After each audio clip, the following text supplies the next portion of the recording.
The Excise department confiscated a consignment of banned codeine syrup from Reay Road, which is emerging as a new hub for drugs in Mumbai. तुम्हारा नहीं हाँ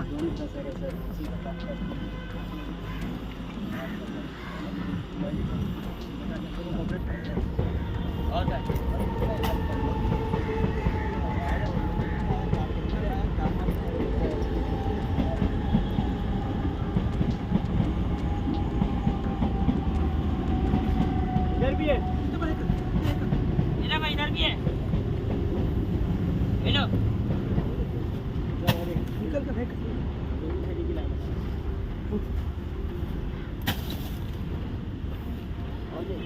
और आगे वाला आगे अभी देखिए ये पूरे They have arrested an accused called Raijaul Ramjan Shaikh. Sources in the Excise department have told Midday that accused Shaikh in his early 40s had been running the racket from an illegal shanty near an under-construction railway bridge at Reay Road. The accused had concealed the bottles of banned cough syrup at different places along the railway tracks, and the excise officials had to dig out the premises. They have recovered 170 bottles, each of 100 ml, worth Rs 1.10 lakh.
Subscribe to Midday India. Get direct notifications on all our videos by clicking on the bell icon.